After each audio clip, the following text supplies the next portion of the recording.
अध्याय संस्कृत कक्षा में आपका स्वागत है।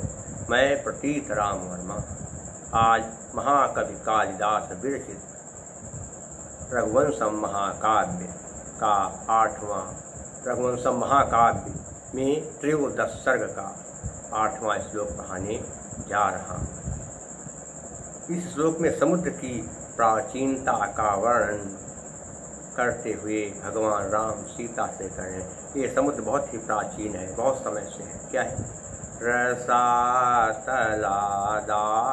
भवेन पुंसाम भुवः प्रयुक्तोद्वहन क्रियायाः अस्याच्छम्भः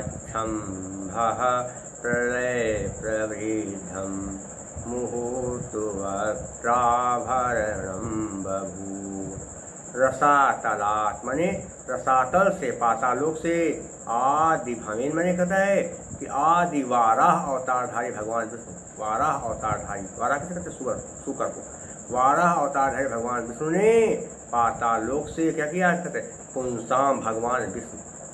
तो आदि भवेन मने वाराह अवतारधारी पुंसाम भगवान विष्णु ने रसातलाद, तलानी तलात है। क्या है? तलात, ताका ता बना किससे? झलाम जसो अंतिस। आपको पढ़ा चुके हैं, आप संधि देख लेंगे वीडियो में। यदि झलों के बाद, झल किसे कहते हैं? वर्ग के आगे के चार अक्षर टाठा गाघा चाछा जाझा। यदि झलों के साथ किसी की संधि हो तो झल अपने वर्ग के तीसरे वर्ण में बदल जाएगा। तलात धन आद, ताकि आज संधि हुई, इसलिए ता क्या हो गया? अपने वर्ग के तीसरे अक्षर में बदल गया। क्या हो गया? दा। भुवः माने क्या कहता है कि पृथ्वी का प्रयुक्तोद्वहन क्रियाया, जिसको ऊपर उठाने का काम किया गया। प्रयुक्तोद्वहन क्रिया माने जिसको ऊपर उठाने का काम किया गया। अस्त माने कहते इसका, अस्त्याक्ष नहीं, अस्य घन अच्छ, आकाश वर्ण देगा, बड़ा बना है।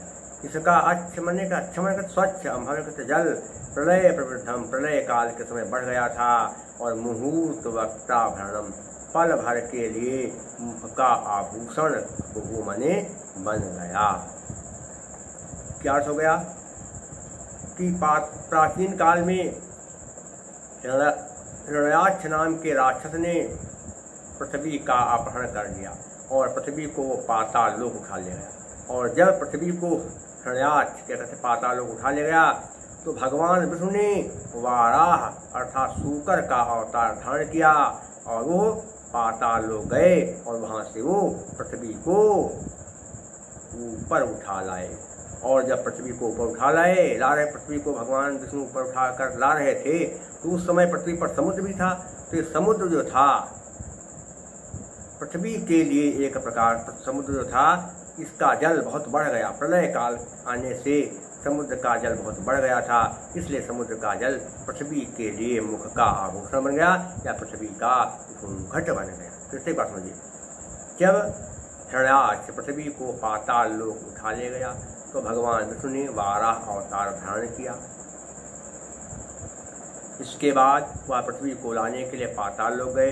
वहां से जब वो पृथ्वी को ऊपर ला रहे थे तो पृथ्वी पर समुद्र था, जल भरा था, तो वो जल कुछ समय के लिए पृथ्वी का घूंघट बन गया, ऐसा माना गया। उसका जो है घूंघट बना, उसके मुख को छिपाने वाला बन गया। देखिए कहाँ पर प्रयुक्तोद्वहन में क्या होगा? प्रयुक्त धन उद्वहन, प्रयुक्ता में आ, उसके बाद आदुणा से ऊ का वो बन गया।